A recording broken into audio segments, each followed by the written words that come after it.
morning, ladies and gentlemen, and happy Independence Day. My name is Vince DeLisio from the Varsity Sports Show, and we are live this morning from the iconic Veterans Memorial in Carefree, Arizona. And I am joined by Carefree Mayor John Crane this morning. Before we get into too much, first of all, I wanted to thank you for joining us and talk a little bit about your service here to the town. Well, good morning, Vince, and happy 4th of July to everyone. It's just great to be here, and it's great to have you here. My service to the town, I'm the mayor of the town. It's just a beautiful town, and especially on the 4th of July, it's an exceptionally great morning to be here with you. Yeah. You obviously being a veteran, a lot of what you do in this town ties in. This is a town of volunteers, and not only those that have served our country, but just people in general that do things for the town. How important do you feel that service is to the operations of the town? Oh yeah, in fact, the whole community runs and very much with volunteers.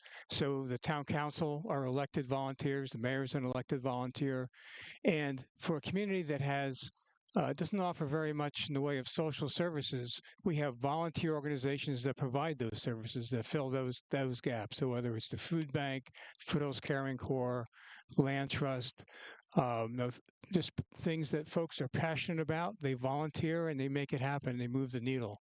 So volunteering is just key to making our community work. We're going to be talking to Mike Wold, who was one of the major drivers of organizing a labor of love here in town, a publicly funded memorial honoring our veterans here in town. We'll talk to him a little bit later in the program, but I wanted to talk to you specifically about your military service and how you came to serve. You served in the United States Navy. Give us a little background on that. Yeah, so when I was a little kid, I always wanted to be a submariner. And so I thought about how do you get there? And I was very fortunate. So I applied for the Navy ROTC program, was accepted at a school that had that program at Villanova. I graduated, and then I was interviewed to become a nuke. And that went well enough. I guess they accepted me. Yeah. And then I was assigned to a boat. I think it was back to 1978, and served for 7 years.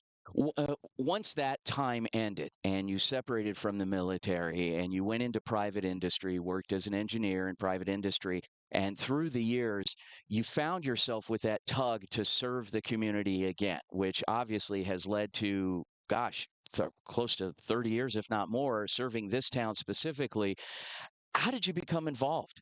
So when I left the Navy, I mean, you have to pay your mortgage and you have a family and you take care of those things.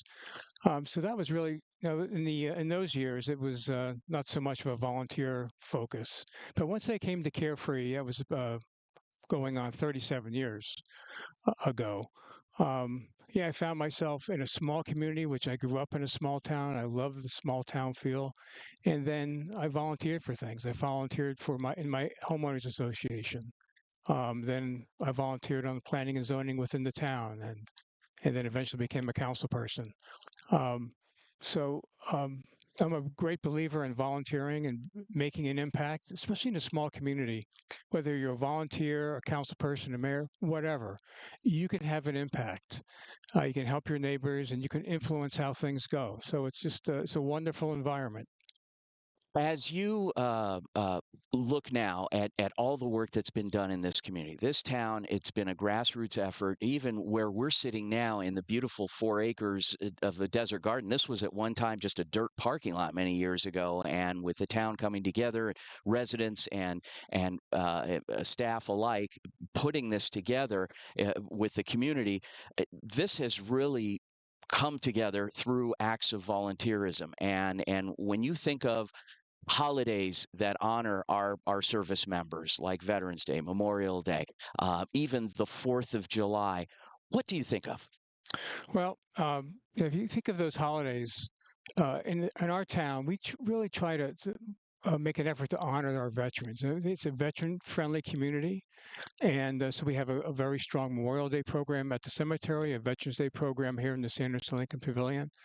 Um, and the 4th of July, well, it's summertime, so we're not so exuberant and have big programs. But I think the same sentiment applies that we care about those who serve our country and make preserve the freedoms that we have, and it's always in the back of our minds. And that's why the programs that we have, like Memorial Day and Veterans Day, are so successful, because we have people who step up, they volunteer their time, they make it happen, they come out, and they honor those folks, and it's a key part of our town. All right, guys, so stick around on the show. We've got content from our amazing team. John, as you know, we have 12 interns working with us this summer, and all of which are going to be reporting from someplace iconic or interviewing somebody such as yourself that has served this country, and what exactly this 4th of July holiday, the 249th anniversary of our nation, means to them. So don't go anywhere. We'll be right back. This is Creech reporting for the Varsity Sports Show. Today I'm joined by current U.S. Navy officer Matt Phillips. Matt, how are you today? Good, Ella. How are you? I'm doing good, thank you. So, can you give us some insight into your background and what led you to join the military? Yeah, so I've been in the military 6 years now. I joined the military basically out of high school. When I was about 17, I decided that I wanted to try to get out of Georgia, where I was from, and the best way to do that was to join the military. And I actually figured out that with my good grades, I had the opportunity to pursue either going to one of the service academies or an ROTC scholarship. So I ended up taking the ROTC route, which led me to UCLA. So I came out to Los Angeles and did 4 years of ROTC, and through that decided that I thought submarine service would be the best path for me. And so I went to Charleston, South Carolina, did a year there of nuclear engineering training. After that, went and did 3 years on the USS Maine up in Bangor, Washington, on an Ohio-class submarine, where I led different divisions of nuclear mechanics and operations and navigation specialists. And then from there, that led me to get the role I have now, which is in Point Loma, San Diego, right here where I teach the submarines on this waterfront about those topics before they get deployed. So it's kind of my background, and I think really what pushed me to do it was kind of different family members I have that really kind of motivated me to join the service. That's amazing. How do you usually spend the 4th of July, and has it changed since you started serving? So I grew up always going to the beach, so I enjoy being at the beach, watching fireworks. I think that's what we'll probably do this weekend as well.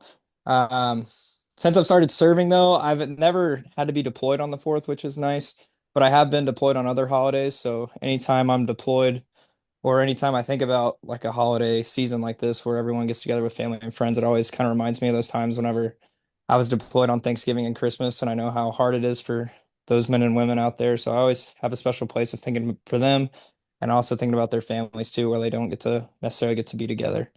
And then unfortunately, I like watching the Nathan's hot dog eating contest, which some of my family members aren't too stoked about, but I find it really entertaining. So that's probably awesome. do that too. What does Independence Day mean to you?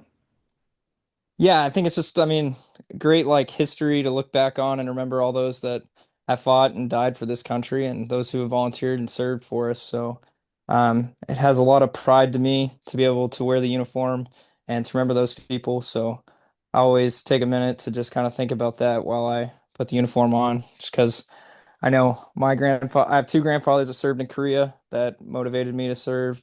And my wife's grandpa also is a Marine, so I enjoy just thinking about them whenever I think about Independence Day. Well, thank you so much for your service, Matt.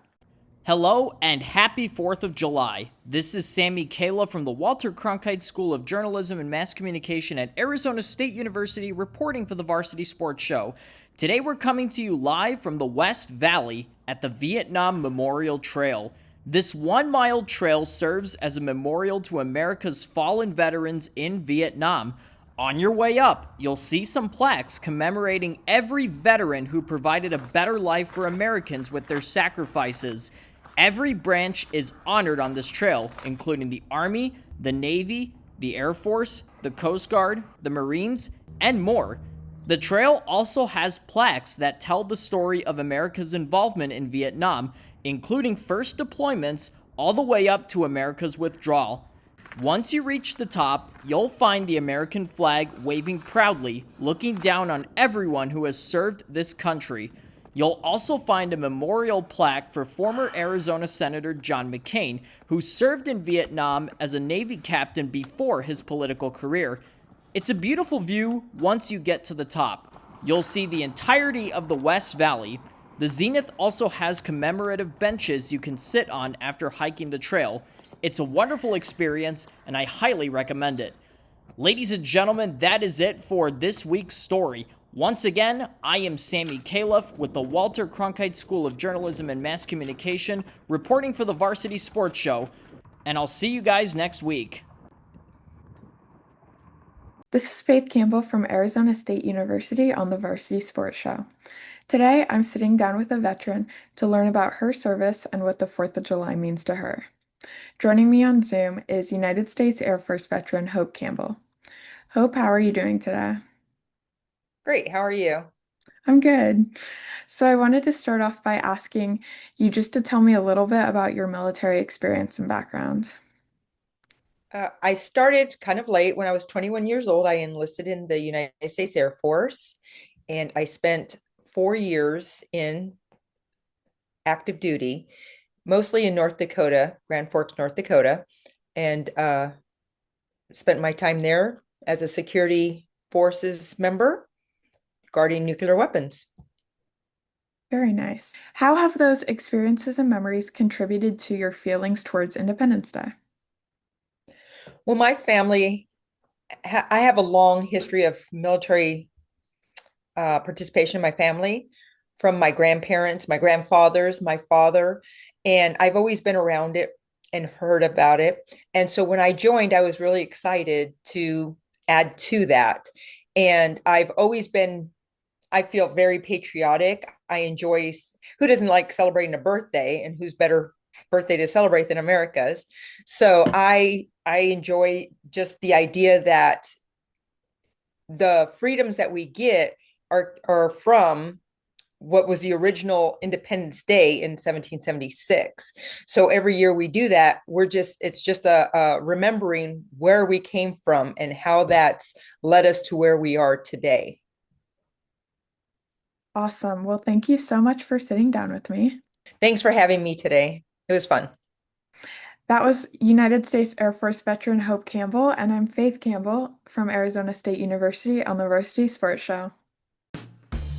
APAC is your one-stop source for all your automotive and heavy-duty air conditioning parts, supplies, and equipment. They're family-owned and have been the Valley's go-to for all your auto AC needs since 1982. Whether it's for your everyday or vintage car, commercial, or off-road vehicle or equipment, APAC has you covered. Call APAC, AA-PAK, the AC experts at 602-254-1116 and ask for the Varsity Special to get 10% off your purchase. Lewin here from the University of Nevada, Las Vegas, back home in Los Angeles, where the 4th of July is a celebration of freedom, barbecues, fireworks, and families gathering under the same sky. But here in Westwood at the National Cemetery, the silence reminds us of something deeper. This is the cost of freedom, thousands of veterans who believed America was worth fighting for. This cemetery holds storied soldiers from every major war, like World War II and Iraq.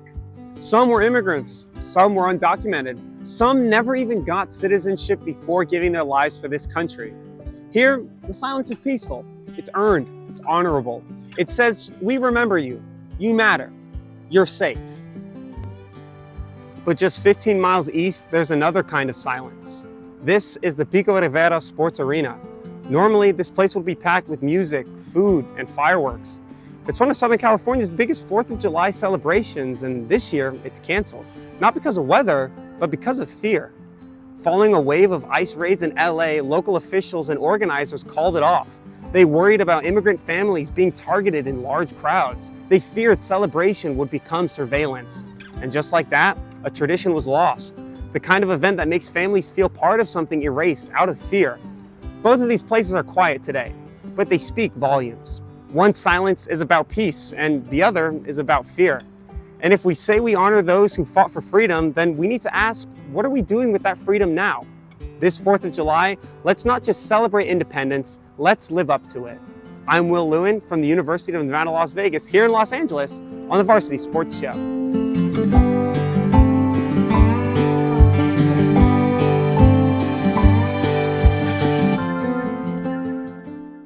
Hello, everybody, and welcome back to KDUS AM 1060 in Arizona on the Varsity Sports Show. I'm Jorden Tate, and today I'm honored to share how Westminster College in New Wilmington, Pennsylvania, yes, the very college I do attend, served our nation during World War II, transforming a little liberal arts campus into a vital military training center and community hub. In early 1943, the U.S. Navy selected Westminster as a site for its V-12 officer training program. Over 300 naval aviation cadets trained here, taking classrooms, labs, and the campus as their home base. By October 1945, the final V-12 review took place on what is now the campus stadium field, aka Harold Burry Stadium. Now, during this time, obviously the students at Westminster College had to live on the campus while the military was also on campus. These cadets lived in the dorms, ate in the dining halls, and shared campus facilities with the civilian students. Regular Westminster professors continued to teach while military instructors oversaw weekly drills, physical training, and military science. So you can really paint the picture in your head how a college student at Westminster during this time could really just look out the window and just see a whole training camp for the military going on for the current war. So it's really incredible to think how this was all going on at the same time students were still attending the college. The college operated on a wartime schedule, balancing academic rigor and military readiness. Not only was the campus a huge help, but the community came in with a lot of moral support and help as well. Local faculty, YMCA volunteers, and townspeople rallied to support the program. Events ranging from dances to athletic contests forced morale to an all-time high. Following the end of hostilities, Westminster hosted final military ceremonies, a testament to the community's integral role. Now, some questions about what did the community do after the war? Well, as veterans returned, the college and broader region faced a housing shortage. Trailers from defense plants were converted into Windcrest, a trailer park housing community east of the campus for married veterans and their families. These units, along with repurposed duplexes and apartments, provided much-needed accommodation for the so deserving veterans post-war. In just 2 years, Westminster College evolved from a quiet liberal arts institution into a military hub that trained hundreds of naval officers, went the extra mile to support returning veterans, and strengthened its bonds with the local community. To those who have served and who are currently serving, we thank you for your dedication to protecting this country. Once again, everyone, I'm Jorden Tate from Westminster College. This is again the Varsity Sports Show. Happy 4th of July, and let's get back to it. This is Charlese from Arizona State University reporting for Varsity Sports Show. I'm joined today by my lovely father, Charles Collins, who is a veteran of the United States Navy. So what does 4th of July mean to you as a veteran? It's a remembrance of all sacrifices made for our country, from the things that we benefit from those sacrifices that are made, from the things that are gained. There are certain things that you can only gain by giving that service to your country. And appreciating that service means the world to veterans like me. So when we see you guys out there celebrating it, it really does touch our hearts, and it really does mean a lot to us. Especially us disabled veterans who have given a little bit more to the sacrifice and to the benefit of the country. So you recently went to a Tucson Sugar Skulls game, and they actually, they put a little they did a veterans tribute. It's always cool to be recognized, especially when you don't expect it. So props and thank you to the Tucson Sugar Skulls. But remember, guys, there are always ways that you can contribute to your veteran community. You can contact your local VA. You can get involved in some volunteer services. There are always ways to give back to those who gave to you without questioning. And so I would kind of just ask, what has your service done for you? What have you done with the information that you've gained from your service? This, an awesome daughter surrounded by a whole bunch of awesome brothers, just being able to give to community and knowing the power of a single individual, but knowing when that single individual becomes united with other like-minded people, the changes that can be made. Just the idea and the sense of community, of brotherhood, sisterhood, camaraderie, whatever you want to call it, just that togetherness, just that being a unit, of being one, changes you. It really does. It changes you. Not to mention the discipline, all right? Not to mention just being able to take care of yourself, the self-sufficiency. I always believe that everyone should be able to take care of themselves. And trust me, by the time you're out of boot camp and you're sent out into the world, you definitely know how to take care of yourself, and you know how to take care of others as well. It's kind of going on that thing of taking care of yourselves. You do sustainable gardening, so has your service impacted that as well? Absolutely. I mean, absolutely. From the stuff that I grow, I've learned about a bunch of these vegetables from my world travels, from when I was serving across seas in the United States Navy. Discipline and getting up, knowing that that plant needs to be taken care of whether I want to do it or not. There are all types of side benefits from it, but the one thing is that you always realize that there's something out there that's greater than you, and to be a part of the thing that's greater than you is amazing. Be it military, be it family, be it even hanging out in the garden. Thank you so much for joining us today, and thank you so much for your service. You got it. This was my father, Charles Collins, and I'm Charlese Collins reporting for Varsity Sports Show from Arizona State University. Take it easy, guys. All right, guys, welcome back to the program. We are joined by Carefree Arizona resident and United States Navy veteran, Mike Wold, who was an architect of the Carefree Veterans Memorial. Mike, thanks for joining us. Happy to be here, Vince. John Crane, the mayor of Carefree and also a submariner, had the idea of having a veteran memorial in our beautiful desert garden. He recruited representatives of all the services. I was the Navy representative. We did not have the Space Force yet. We did, but we did have the logo, and we have it on the monument. And we walked around the area, and we didn't have a lot of space, but we found a beautiful space that integrated really well with the desert garden. And we started meeting, and we had two things to do, really. One is to, of course, raise funding for it, and then, of course, get it designed. I have to say that we had an outstanding landscaper. He was very close to Bob Jenkins. Bob Jenkins was the Marine that was on our committee. And he did most of the design. We said that we wanted to have something that fit really well into the area.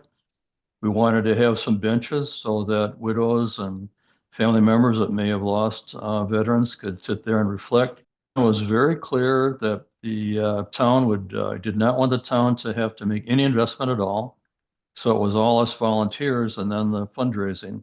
But it was mainly small donors, Vince, that really got behind this.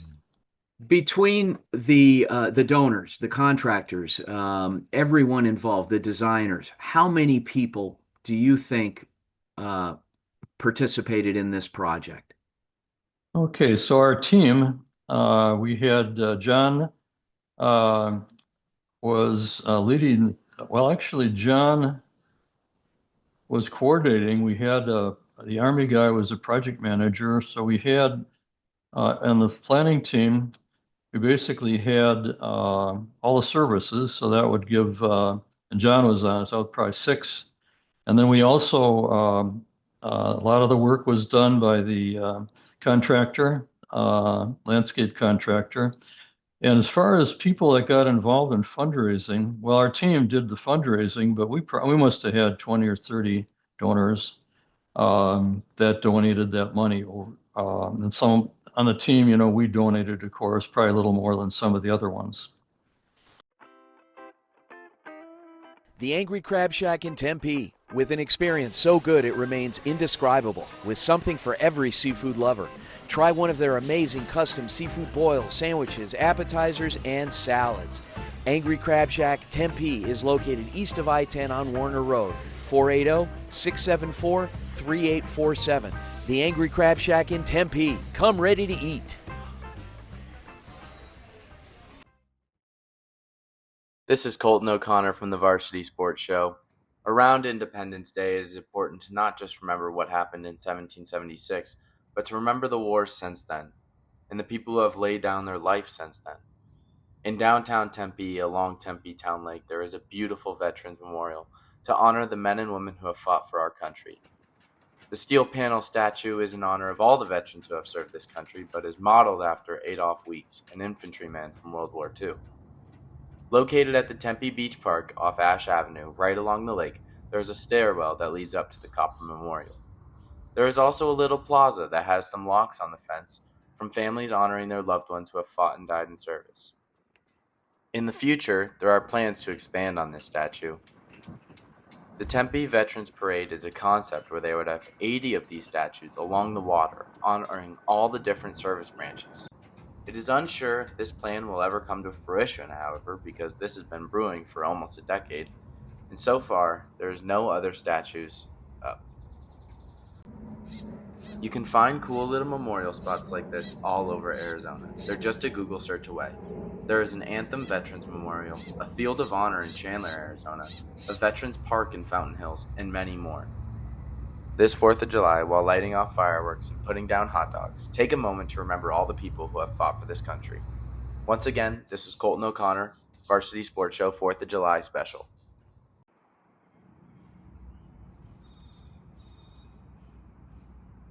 The USS Arizona Memorial Gardens is located in Scottsdale, Arizona at the Salt River Field. The memorial contains many unique features that pay respect to the individuals serving on the USS Arizona on the day of the attack on Pearl Harbor, December 7, 1941. Around the memorial, columns are the most noticeable feature that represent multiple aspects surrounding the USS Arizona. The columns you see take the shape of the USS Arizona and mark the ship's perimeter, spanning 608 feet long and 97 feet wide. The columns also represent the 1,512 individuals aboard the USS Arizona during the attack.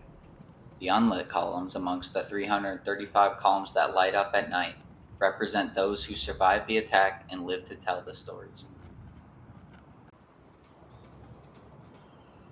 The variance in height amongst the columns you see represents the distinct nature of individuals, marking the differences amongst people.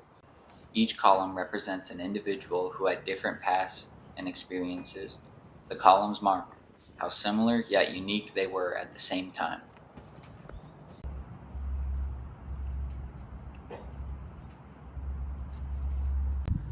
These blocks that surround the memorial gardens also pay respect to the individuals aboard the USS Arizona on December 7, 1941. Each block is very unique and personal, carrying the name and rank of every individual aboard the ship that day.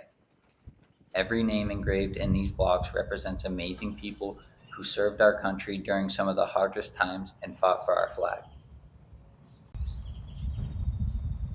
The Memorial Gardens is not only a place to pay respect to those serving on the USS Arizona at Pearl Harbor, but also serves as a museum, even showcasing a piece of the USS Arizona. As we celebrate the 4th of July, it is important to remember the pride, patriotism, and strength of the American servicemen and women that have served our country.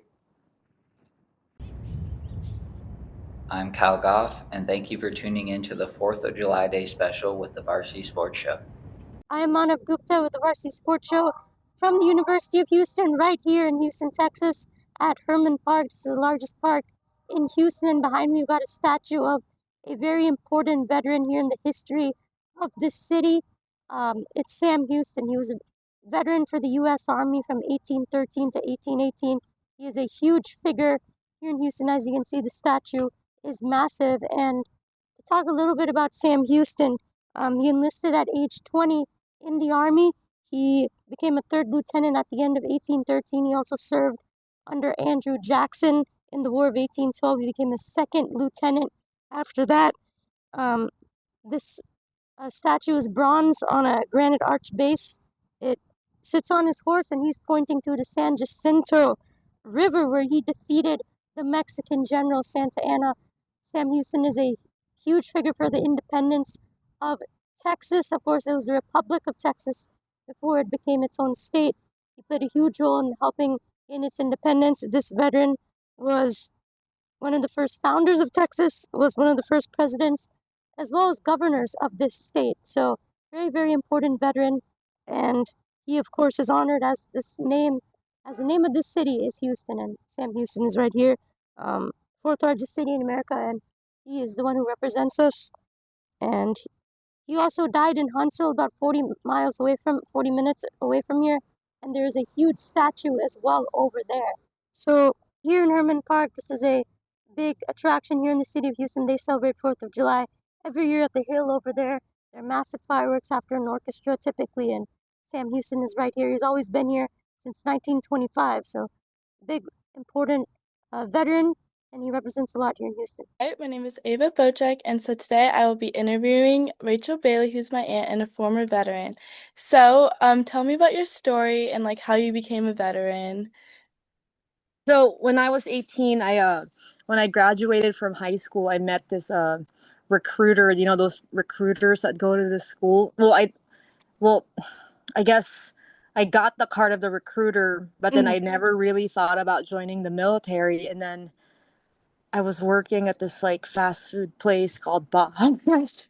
Do you know that place, Mexican Grill in Long Beach? And then one of my coworkers, her husband joined the Marines.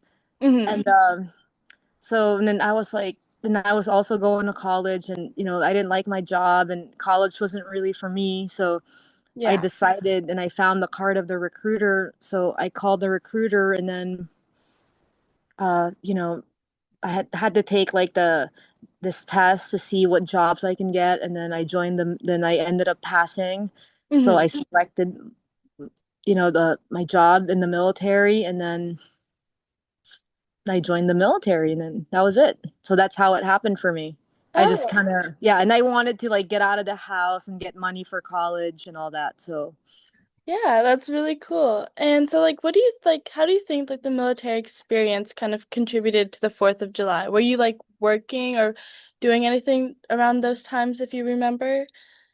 I mean, let's see. I was probably in training during the 4th of July when I first joined the military, because I started on like the end of March, and then I was probably in training for like 5 months before I joined like my regular, like work area.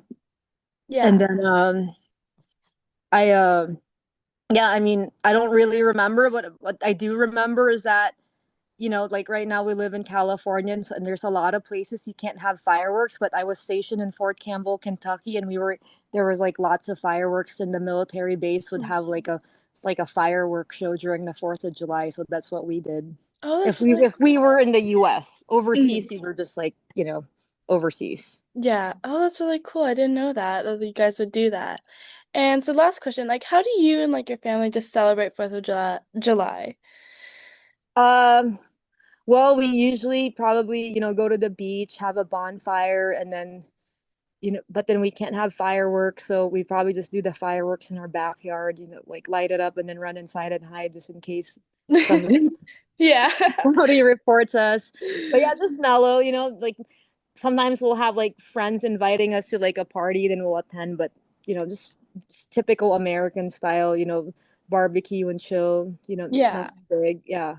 Well, thank you so much for sharing your experience, and yeah, thank you for joining me you're today. welcome. I appreciate it. Hey guys, Vince here to talk about Angel Dentistry. It's where my wife and I have gone for over 10 years, and we trust them with our routine and extensive dental care because they care. Dr. Amber Angel is an Arizona native, born in the town of Miami, and has been practicing in the Valley over 20 years. For general to comprehensive dental services, call 602-788-2008. Located off of Cave Creek Road just north of the 101 in North Phoenix. Angel Dentistry, proud supporters of our young people and proud partners of the Varsity Sports Show.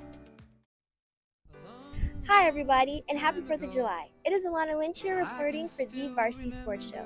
And happy 4th of July. It is important to reflect and honor the ones that fought for us and continue to fight for us. I am standing here at Westwood Bolin Memorial Plaza, and we are going to talk a little bit about its history today in the heart of Phoenix. It is important to celebrate and reflect on our history and the ones that fought for us and are still currently fighting for us to this day. That is why I'm going to give you a brief history about this historical space. The Westwood Bolin Memorial Plaza is located in the heart of Phoenix. The plaza was established by the Arizona legislature. It was named after former Governor Wesley Bolin on March 9, 1978. The plaza is home to 30 memorials to individuals, organizations, and historical events, including a monument dedicated to the veterans of World War I and II, veterans of the Battle of the Bulge, a memorial dedicated to the ones who fought in the Vietnam War and Korean War, and that's just naming a few. This space holds so much history and legacy of people who put their lives at risk to protect our futures. We thank and honor the ones who have fought and continue to fight for us and our freedoms. Now we're going to be hearing from Marve Burrell, who was in the Army for 6 years. He did a tour in Afghanistan, Iraq, and Eastern Asia. He's going to be talking a little bit about what independence means to him and why he decided to fight for the Army. Well, I fought for the right for people, no matter color, shape, sex, whatever, to have the right to feel the way they want to feel, talk the way they want to talk. Independence, to me personally, is just the freedom to do whatever you want to do without being held by certain standards. And what made you want to fight? Honestly, at first it was just for schooling, but finding out that my mom was immigrant, it added the factor. Like, she sacrificed a lot for me to be in America, so why not give back a way for her to for me to give back to her. Once again, it is Alana Lynch here reporting for the Varsity Sports Show. Hello, Varsity Sports Show listeners. My name is Mihir Sinhasan from Arizona State University, wishing you all a happy Independence Day from the greater Phoenix area. A lot of things to do here in the Valley for 4th of July, and one of those is to check out the multiple places in town that honor those that served in the Vietnam War. One of those places is the Vietnam Veterans Memorial Trail in Peoria. About 2/3 of the way up were when the plaques started to show, starting off with an official welcome to the trail, which was founded 16 years ago. Right next to it sat a message that set the tone for the rest of the hike. There were also some plaques representing the battalions that fought in the war. A long line of those who gave up their lives for this country also stretched across the trail. By the time the United States exited Vietnam in 1973, over 58,000 troops had passed, with many being from Arizona. The top of the trail is home to its biggest plaque, honoring former Arizona Senator John McCain, who was a prisoner of war in Vietnam. Those who make it to the top can look down at the surrounding valleys, or look up to the American flag. Another site was at the Wesley Bolin Memorial Plaza in downtown Phoenix. Across the street from the state capitol, it is home to many memorials. The Vietnam War Memorial, dedicated in 1985, featured a statue displaying the sacrifice of those who served, along with respects paid to the branches of the military. It also featured a 360-degree timeline of the war, starting in 1941 and ending in 1975. There were also 10 blackboards with the names of those who passed while serving, with an American flag at the bottom of each. The memorial also displayed a community project by living veterans, a map of Vietnam, and a wall honoring the main factors during the era, such as Ho Chi Minh, Walter Cronkite, and the media's perception of the battles. Now, both places were mostly empty despite being close to neighboring communities and buildings, and yet they provided a sense of simplicity and solitude to those who turned out to give respects to those who served. I'm Mihir Sinhasan from Arizona State University, once again wishing you all a happy Independence Day with the Varsity Sports Show. All right, guys. Wow. What an incredible program. So much content. We are so grateful to our amazing team this morning. And there was one clarification, though, when we talked about the memorial here in Carefree being publicly funded. Can you explain a little bit more in detail about that, John? Oh, you bet. So the memorial came together with a group of 5 volunteers from each of the service branches. So each service branch was represented. It was funded through private donations. So the town of Carefree provided the land, but nothing else. And that group, they designed it, they monitored the construction and the installation, and it was just a great success. Great experience for me, and I think each of those gentlemen would say exactly the same. Well, and that and the fact that it will be here in perpetuity. It is a legacy. It is something that is going to outlast all of us. So it's such a nice way to honor the town, the people, the community, and those that have served. So on behalf of our amazing team, I wanted to express more gratitude again to all of our guests today. Wanted to thank Carefree Mayor John Crane for joining us this morning. Thank you, John, again for the opportunity to bring this program to you, to our town, to our community, and to the nation. So thanks again for tuning in to a special edition of the Varsity Sports Show. Happy 4th of July, everyone.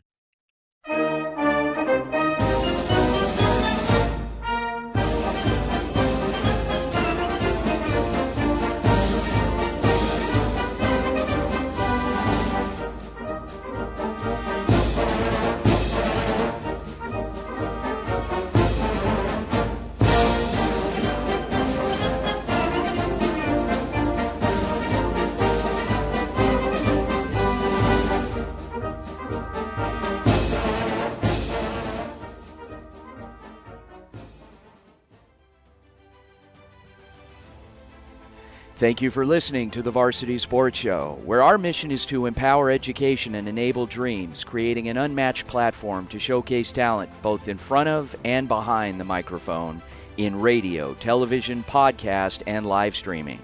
The Varsity Sports Show, still your home for youth, high school, college, and you in Arizona and beyond.